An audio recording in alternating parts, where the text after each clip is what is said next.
You worked with Without Rudy objection, Giuliani. so ordered. Chair now recognizes Ms. Ocasio-Cortez for 5 minutes. Thank you, Mr. Chair. Now, it has been repeated, and I would also like to repeat that the allegations being presented by the majority are extremely serious, and the prospect of impeachment is also a gravely serious matter, which has been echoed by our witnesses today.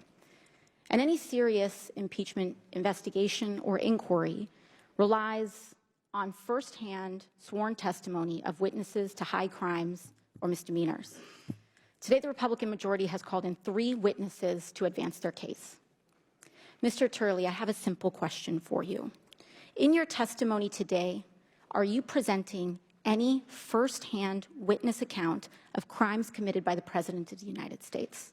No, I'm not. No, you are not. Ms. O'Connor, you are the second Republican witness here today. Have you, in your testimony, presented any firsthand witness account of crimes committed by the President of the United States? I have not. Thank you. Now, Mr. Dubinsky, as the third and final Republican witness in this hearing, have you, in your testimony, presented any firsthand witness account of crimes committed by the President of the United States? I have not. And Professor Gerhardt, given that you are the minority witness, I assume the same, correct? I'm not a fact witness, correct. Thank you.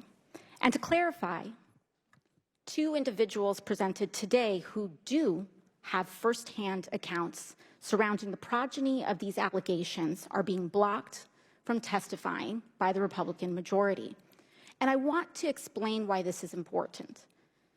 Members of Congress, all of us in this hearing, are not under oath, as we are presently covered by the speech and debate clause. Isn't that correct, Professor Gerhardt?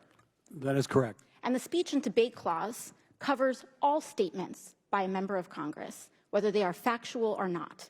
There are only 4 people in this room that are presently under oath in their testimony. And those are the 4 witnesses here today. Is that correct, Professor Gerhardt? That is correct. And so the direct testimony of the 4 individual witnesses here today are the bona fide words that this committee must use in order to proceed or substantiate an investigation. And I want to emphasize why that's important. Earlier today, one of our colleagues, a gentleman from Florida, presented up on this screen something that appeared to be a screenshot of a text message containing or insinuating an explosive allegation. That screenshot of what appeared to be a text message was a fabricated image. It was a fabricated image. I don't know where it came from. I don't know if it was the staff of the committee, but it was not the actual direct screenshot from that phone. And in fact, I would like to submit to the committee the actual full context from the Ziegler Affidavit number 1, Exhibit 402, of the full text of that exchange. Do I have permission from the chair? Importantly, what was brought out from that fabricated image excluded critical context that changed the underlying meaning and allegation that was presented up on that screen by this committee and by members of this committee. Now, they are well within their right to do that because they are covered by the speech and debate clause. This was not submitted by a material or fact witness under oath. That was not submitted by a material or fact witness under oath. The impeachment inquiry, any impeachment inquiry, regardless of party, is an extremely serious matter. Professor Gerhardt, in the impeachment inquiry into President Clinton, were there key fact witnesses that were presented during those proceedings? They were not in the House. Mm-hmm. In the Senate, were there any? There were. There were in the Senate.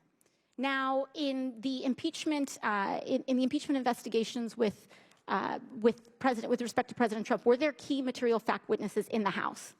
Yes, ma'am. There were. Are there any key material fact witnesses here today? No, ma'am. None. And so we are wasting our time. When we talk about a threshold of an impeachment inquiry, was there a House floor vote that had a majority of members of Congress that opened an impeachment inquiry into President Clinton? There was. There was. Was there a full House floor vote opening an impeachment inquiry into President Trump? In 2019. Is there one here for this one? Not for this one. There is not one here for this one. This is an embarrassment. An embarrassment to the time and people of this country. And I would ask that the chair and I would ask that this committee elevate to the promise of our duties here and comport ourselves with the consistency and practice that is required of our seats and our duty and our oath to our responsibilities here. And with that, I yield back. Thank you. Chair recognizes